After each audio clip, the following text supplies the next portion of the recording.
Yeah, sure. Perfect. Hi, Chris. Welcome. It's so great to have you on the Silverview. Yay! Finally. Yeah. Yeah. So for those of you guys who are tuning in for the first time, this will be made available on YouTube and on my website, by the way. So for those of you guys tuning in for the first time, welcome to the Silverview. It's where I bring you the must-read books for entrepreneurship and mindset and break them down for you. And I'm really excited that I have Christopher Duncan on today because for those of you guys who've been following me on Periscope, I reviewed both of his books in January. So it's great to have him on the show. Real quick intro, who is Chris, right? So Chris has quite the story. He's gone from personal trainer to DJ to flat out broke and now to financially free. Chris has helped launch multiple businesses, and he's helped many people launch their own freedom businesses. He's also the founder of the Expert Coach, the Freedom FastTrack, and the director of Point B Education. So he's a coach, he's a speaker, and he's going to be in a movie coming out this fall with Tony Robbins called Rise Up the Movie. That is exciting news. And then also he is an Amazon best-selling author. He has 2 books out called The Freedom Business Blueprint, which is boom, right there. Boom. And then boom. And then also The Freedom Business Explosion. Boom. And they're available on Amazon. Yay. So Chris, once again, it's great to have you on. Well, it's great to be here, and thank you so much for the introduction. It's funny to sit here and to hear those things and go, yeah, I've done that stuff. And so it's kind of cool. So I really appreciate what you bring into this world and what you do, because it's just so unique and really needed. So thank you so much for everything that you're bringing in as well. You're welcome. You're welcome. All right, Chris. So let the people know, how did you get started on your entrepreneurial journey? Well, it was out of necessity. I couldn't stand a job. I finished university and really just was in this place where I got a job and I couldn't do it. And for me, just trading my time for money I felt anxious. And so for me, I was born an entrepreneur. And I started out, then went to university. And there's so much freedom when you're at university or college, for those that are in the US. There's so much freedom. You go to class, you get it done, you get the job, you do what you want, you go to the library, you make it happen. And I love that. And then all of a sudden, I left and I started a business and it failed. And then I ended up in a job. And for me, I'm in this great job, corporate grad. I'm in the finance industry. And I remember the moment, and it ticked over my brain, that I was going to work to earn the money, to pay tax, to get that money, to then go buy petrol, to put in my car, to get to the job, to do something I didn't like, to earn the money, to pay tax. And I remember sitting there in this cubicle just going to myself, is this actually life? Is this actually what's happening out there? And I looked at the guy a few years ahead of me, maybe 30 years. He had all these pictures, boats, and he had houses and family, and he was overweight. And he was not in a place of enjoyment in his life at all. And I remember what he said to me. He said, Chris, one day you'll be here. You'll have the big office. You can have this too. And I looked at it and I was like, 40 years of being there, where I get 4 weeks off a year to do what I love. I spend 5 days in a job, something I wouldn't do for free. And I get 1 day a week to myself because the other days for my family or doing chores or whatever, and all the stress. And I just thought, there's just got to be a better way. And I started walking past people in the street that had no job. Maybe they're homeless. And I'm looking at them going, that actually looks better than my life right now. And so I just got frustrated. So it came out of necessity. So for me, the turning point was just realizing that there had to be a way for me to bring value in that didn't take my time. And that's such a big thing, is a lot of us are bringing value to this world, but it's all attached to our time. Do you see what I mean? And so what happens when it's attached to your time, well, then you have to keep giving that time. Yep. Now, I don't know about you. I love doing a lot of things. But I also know that when I like doing it for a while, then I don't want to do it anymore, or I want to do something else. Yep. And the problem is if we're attached to what we do for our time, when we want to do something else, or we have to go take this time thing and move it over here to what we want to do, and we're kind of screwed still. So I thought to myself, okay, and I started looking around at all businesses, and I realized the one thing that they all had was they brought value into someone's life without taking time. You walk into a McDonald's, the owner of McDonald's isn't the one serving you. That's somewhere else.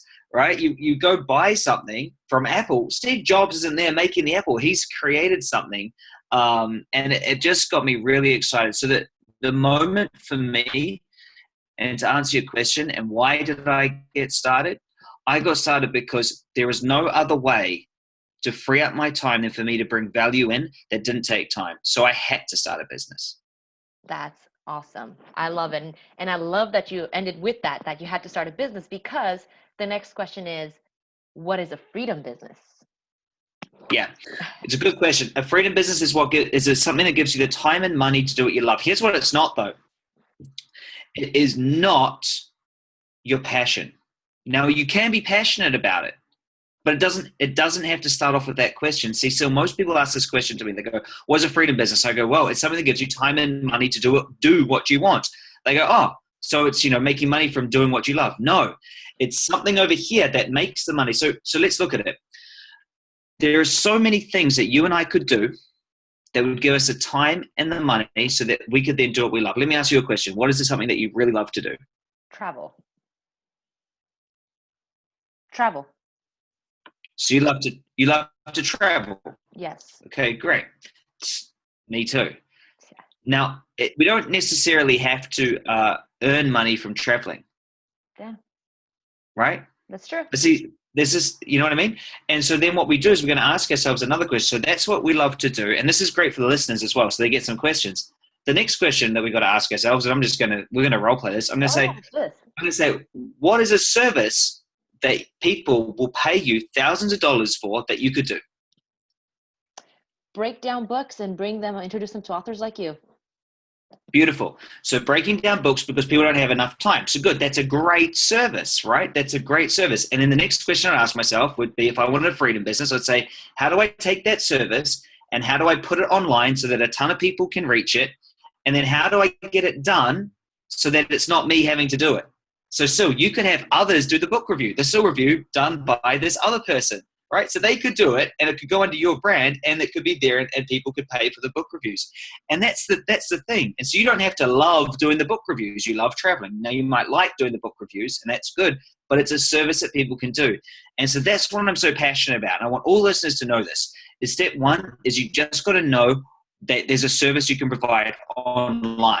Step 3 is to grow it and blow it up, get all the exposure and the branding. And then step 4 is to multiply yourself, have others do it, have automated ways to do it so that it is done. And that's what the books are about. Yep. And look, a millionaire is a silly goal. I'm going to put that right out here right now. So a millionaire is a silly goal. A better goal is having 100% freedom. Now, how do you get that? You must just have, and this is so critical, people should be writing this down. It's so critical. All you need to do is take your expenses in life and create a business that will cover your expenses with none of your time. Expenses, not your salary. So say someone earns $60,000, they're putting $15,000 into savings each year, right? And then they're spending $6,000 out of that on travel. We'll take the $6,000 and the 15 grand out. That leaves what? About 39,000, right? That's all they need to cover. And then they've got all this time free, and that's beautiful. People go, but Chris, your expenses. And then you can travel, you can do what you love. And it's so much better. And I've done the millions of dollars, as you know, so I've done the huge businesses. But honestly, you get freedom much, much easier. And in fact, there's a level in your business where you lose your freedom. Because suddenly you've got 50-something staff and you've got, all of this expenditure. I remember in one of my businesses having $60,000 a week in expenses, having to go out and having to make sure I had 60 grand coming in each week. So a freedom business, to answer your question, I know that I talk circles sometimes, is a business that gives you time and money to do what you love. Yes. Yes. And while you were talking, I was reminded of a quote from the book, The Secrets to Wealth by Parvis Firozgar, that true wealth is to be able to spend your life your way. So definitely love that. All right. So, so then, by the way, for everyone who's listening, you guys, that's been a lot of amazing knowledge. And that's what his books are. His books are just packed with knowledge. Like, you need to have a notepad and paper with you and write down notes and start implementing whatever it is in there, because it's amazing. I love it. I really did really like your books, and my viewers, when I was breaking certain portions of them down on Periscope. We're just like, oh my gosh, this is so useful. So like, it's not just theory. It's, hey, this is how you do it. Just so now go do it. Really love it. Right. Thank you. One of the things also that I like in your book is, especially in the Freedom Business Blueprint, you have there some steps of how do you go if you're currently a full-time employee, how do you go to becoming an entrepreneur? Could you talk a little bit about that? Because I think a lot of people who are like, quit your job, cut all the cords, burn the bridges, go. And and I really like the steps you enumerated. Could you talk about that a bit?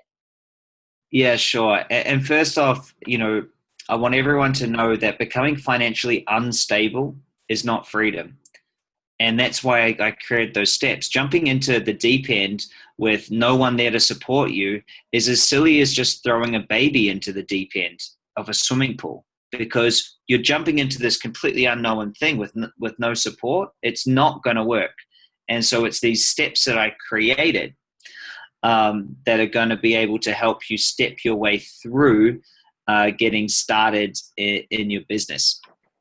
And so, look, the first step is really what I like to call it now message to market match. So, and it basically means you should start your business in the pockets of your time. So there's small pockets of your time where you can start a business, and you need to do that and get your first sale while you're still in your job. Now, you still there? I think we had a little bit of an internet interruption, but are you hearing me? I'm hearing you and I'm seeing you. We're good. Okay, good. So that's the first step is everyone's got pockets of time. You just need 10 hours to start a business. That's it, right? Mm-hmm. That's it. A month. People say 10 hours a month, that's all you need, because the only thing you're doing in that first period is 1, defining your audience, and 2, asking that audience what they want to buy, and 3, actually getting them to purchase something. That's all you're doing. You're not doing anything else, because there is no point doing anything else until you've actually got a message to market match. Mm-hmm. And the only way to get a message to market match is when you make $1 from them, $10. And my coach used to say this to me. He said, Chris, if you can make $1, you can make $1 million. So that's your first job. As soon as you've got that, okay, then you go, yes, this business will actually make money. Then you're into your second phase, which is really to magnify it. You want to take this, and your only goal is to get your revenue to a place that you can cut your job in half. And that's it. So you go from a full-time job, a little business, to a business that grows, then you're going to cut your job in half. So you'll have, say you have a traditional work week, 20 hours in your job, 20 hours in your business, plus the extra time you're already having in your business, right? You don't stop that. So now you've got all this extra time, nearly your 2/3 of your time's in your business, and then 1/3 is in your job. Your goal then is to continue focusing on the revenue. You focus on the revenue until you grow it so it's enough to cover your full-time wage. As soon as it's enough to cover your full-time wage, then you can let go of the job. And this is just what I love so much, is that it's step by step by step. So now you're full-time in your business. Now that you're full-time, you've finished the stage of magnify, and now it's time to multiply. You're going to ask yourself this question: what gives me pressure and noise? What gives me pressure and noise? Ooh. Whatever that is, where you find the most pressure and you have the most noise, you're going to find somebody to do that for you. Okay. What that's going to do is free up more time for you to go and increase the revenue, because an entrepreneur and startup goal is all about revenue. You're actually going to build that person out until they're actually looking after half of your business, and you're actually able to pay them half of what it is that you were earning in your salary. So now you're in this beautiful place, Sil, and I love it, is you've got someone that's taking care of all the stuff that you don't want to do, and you're doing the business growing stuff. And so then this is a really cool place. And now you're actually in a business that's able to be systematized. And this is the next step, is you must systemize everything that you do. Everything that you do, because until you systemize, and write this down, until you systemize, you cannot get anyone else to do it. There are 2 ways you'll get someone else to do it. 1, you'll delegate it. Two, you'll automate it. Automation is far cheaper. So you're going to systemize everything that you've been doing, the sales process, the marketing process, the customer process, everything, system. And it's very easy to systemize. I might touch on it. Basically, what am I doing right now? What's important to me? How can I do a screen share to show this to other people or record me doing it? What's step 1? What's step 2? What's step 3? What's step 4? What's step 5? And that's it. And you just create these manuals. Yep. And this is what I've done so many times, Sil, is I've got 8 companies that I've started and gone right through to this stage, which is the systemized stage. Because once you're fully systemized, then you employ somebody to run that system and run it for you. And then you step away. And that's it. You put somebody in that role, maybe it was the person that was doing half the role for you, step them right in, and then you've got this thing that's working. But see, here's why it can't be about your passion. Because if you're still so passionate about it, you're unlikely to let go of it. You will never get your freedom if you start a business. And look, I'm not talking about $1 billion business because I don't believe that's a goal that anyone really wants. I think their ego wants it. And I think that their life actually wants them to have freedom. Because I look at those $1 billion business people, and my opinion of them is that they've had to sacrifice the only thing we get, which is our life and our time. And so I do not believe it's something that I want to do. And I'm just going to polarize a bunch of people that probably do want to go make $1 billion for some weird reason, that they think that that's going to be worthwhile. Most billionaires are made a billionaire in their 60s, and they've spent their whole life going towards that. And anyway, little tangent that I don't think it's worth it.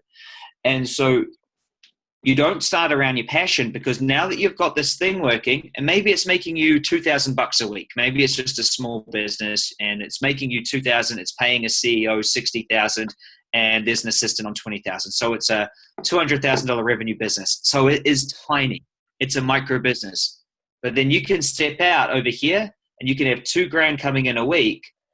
And then that's the last step, which is your story. And when you can be completely out in your story, $2,000 coming in a week, maybe you're crazy like me and love it and you go create another 6 businesses. But maybe $2,000 a week is just enough. You can spend all the time you want with your family. Maybe that's enough to go traveling. I know that if you lived in the Philippines, Bali, Indonesia, Thailand, India right now, you're equivalent of a multimillionaire on that. And so maybe that's what you do. And maybe you just have to mentor the CEO a little bit. And it's about a 12-month process, Sil. It's really not that hard with Amazon coming out, selling things for you and the internet, and you can run it from anywhere. And so anyway, that's my steps for job killing, job breaking, getting out of a job. Yes. And okay, I really like that you went on the tangent of the whole millionaire, billionaire. What is it that you actually want? Because I think a lot of people don't realize that you have to really know what is it that you want. What does freedom mean to you? What does success look like to you? And starting with that end goal in mind, even when you're doing this. And I think mindset then also is very, very important. Were there any mindset blocks or any mindset shifts that you felt you had to experience in order to be able to, build up businesses and be able to coach others? I wouldn't even know where to start. And there's still blocks. And they're always there. And I think the biggest one is this, is 90% of people grow up with 2 parents who are employees. And so we're brought into this family environment of being mentored from the earliest of early ages by employees. Everything's by employees. Even the fact that they get up and leave and go to a job is conditioning us at an early age that you sacrifice family time for money time. And it is so difficult to get ourselves out of that conditioning of time, money. It makes it seem so scarce, because time is the actually only scarce thing. All right. Time is the only scarce thing. But when you attach money to time, guess what? Then money seems scarce because it's attached to this thing now. Yes. It doesn't grow on trees unless you've got a logging company, right? And so it is paper. It Paper is. comes from trees, but money doesn't grow on trees. And so the whole understanding of where money comes from is misinterpreted by 90% of people because we're brought up by employees. And for us actually to realize that we can create something and it's valuable for people, and they want to buy that value, and that value is worth more to them than the money in their pocket. They'll spend for that value. And then for us to receive money on that one thing we created just once, it's a very interesting thing for us to actually allow into our life, for us to birth. And a lot of times we'll sabotage it or stop it or try to add more of our time into it or put our own ego into it. And I think the mindset shift that I had that really changed the game was when I realized that you're only a successful entrepreneur when you have a business that works without you. Until then, you're self-employed. Ooh. And someone asked me, this was on a summit 2 weeks ago, they said, what determines a successful entrepreneur, Chris? And this came through me. I said, a successful entrepreneur is one that has a business that works without them. That's it, because then you've successfully built a whole thing. As long as you're still in it, you are not a successful entrepreneur because you haven't been able to replicate the whole thing, because it's got to be a system, right? Still, it can't be a system that needs this one piece. That's not a machine. And I think a lot of people who are not business owners and not entrepreneurs, who are still in the doing of their business, are teaching business. I think a lot of people that are still in it, and you and I follow some, they're still in it. Yes. And so therefore it's not working without them. And it might be that that's their passion, and that's fine. They may have other businesses in other places, right? And then that's good. They've been successful with these other things. But the one that people are seeing and trying to copy a lot of times isn't actually a successful business. It's a self-employed endeavor that has them still doing things. And I just see it, and it's a big frustration of mine at the moment, because the one trap you can get into is if you make your business around your passion, you're never going to want to give it up because it's your passion. Therefore, you're always going to have to go through all the economic cycles, the ups, the down. When 2008 happens again, something like that happens again, which it's going to kind of soon, that's going to happen. And if that's attached to your passion, now you don't just lose your income, but you also lose doing the thing that you love, and it becomes this stress. And I really think it's a mistake for people to understand or to miss that. Really do. And I don't remember what question you asked me, but I hope I answered it. Yes, you did. Actually, then one thing that I extracted out of it, because it was all about mindset, the mindset shift. Right, mindset. There you go. Well, but you did, because one of the things that I got out of that was you have to lose your ego. If you want to be a successful entrepreneur, you have to lose your ego, not only in the traditional sense, and you're going to get no's, you're going to have to put yourself out there, but also you need to replace yourself in your business in order for your business to be successful. And so I think that's the funny part, because a lot of times people go into business because of their ego, because they want to say, I can do this, I want to prove this. And then only to find out you have to lose it. So the most successful entrepreneurs, you don't know them. They're the ones sitting behind these massive brands that we buy all the time, but we don't know them. So let's ask a question. Tony Robbins, successful entrepreneur, true? I'm sure he has a lot of businesses that we don't know about. Oh yeah, and he does. His seminar company is under, and I know this is on recording, so I don't know the exact percentages, but it's a very small percent, very, very, very small percent of his, because he was worth in one day a few $100 million.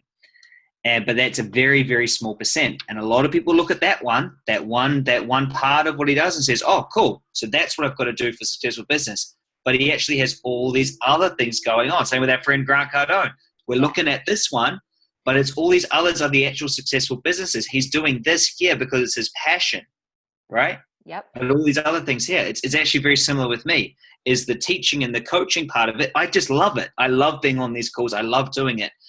But this isn't a this isn't the biggest and easiest business. There are other businesses. So I asked myself this the other day. So I said, what you'll be doing right now to be able to create successful businesses online. And in the book, I talk about 5 different ways. Mm-hmm. But I never say in any of those 5 ways is you've got to be passionate about doing any of them. That's true. And that's what I think. I think I need to do a revision of the book and add this in and just be like, don't look at your passion. Just look at where there's a problem. Look at what you've overcome in your life and how you can create a service that then can be scalable. And it's all about that. It's so all about that.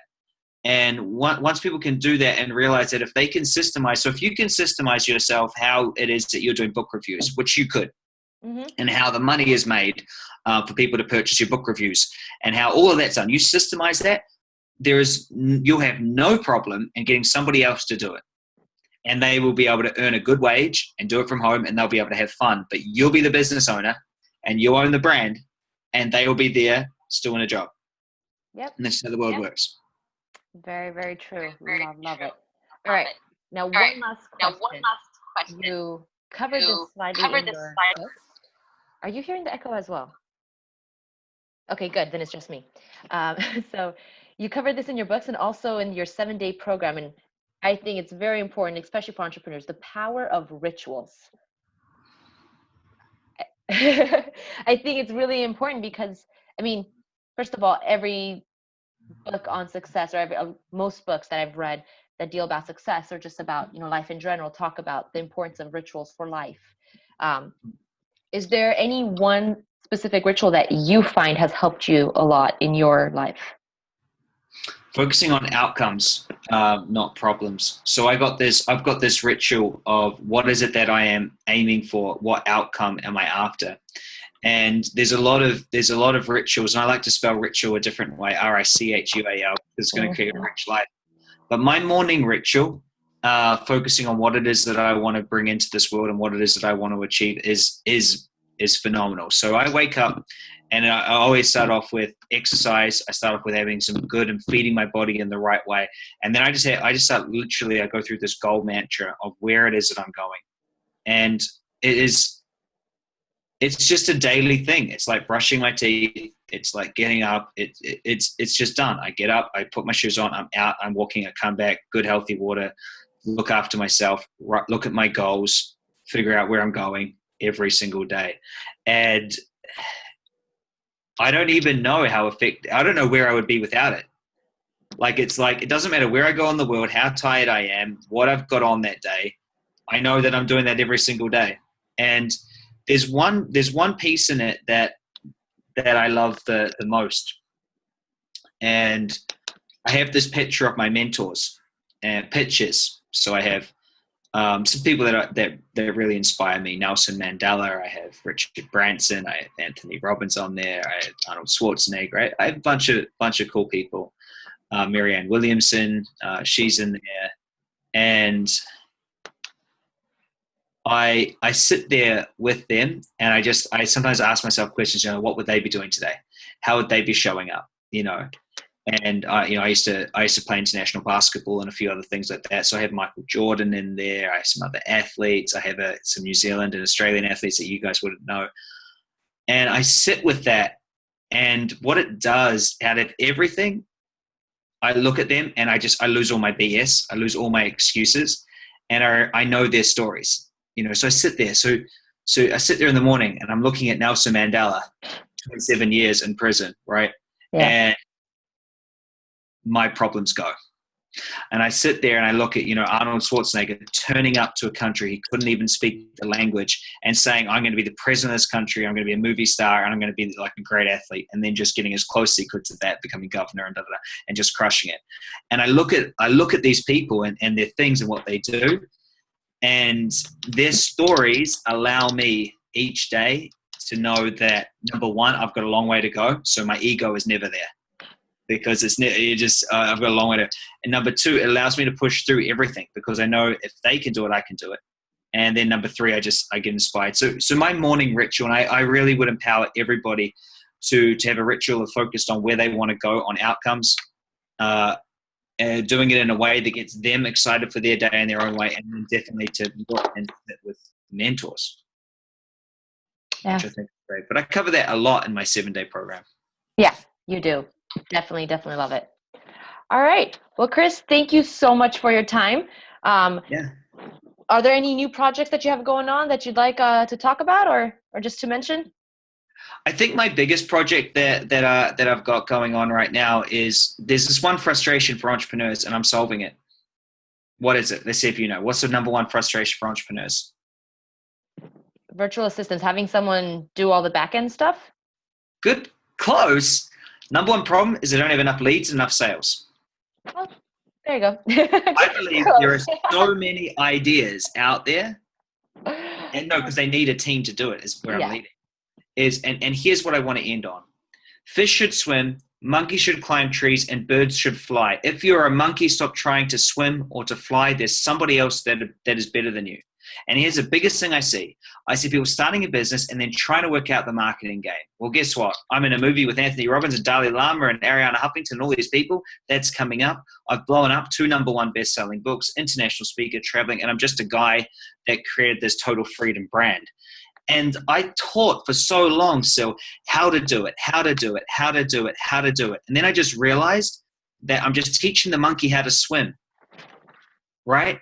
Yeah. And then I'm the fish, and I just keep beating them, going, but I'm telling you how to swim. And then they were so good at other things. So here's what I've brought into this world that I'm so excited about. I actually have a webinar on tonight. I know this won't be live tonight, but I do have it on tonight, is I have a system and a team of 48 staff that can blow up any brand. So instead of someone worrying about all the social media, all of the SEO, getting on podcasts, writing the blogs, editing the video, the TV show, the books, all these things, I've got it done. And because I've outsourced it to an amazing group of people in the Philippines who are less expensive, I can employ 4 people over there for the price of 1 American. I'm able to do it at such a great rate and handle someone's complete social media, get them on stages around the world, fill events for them.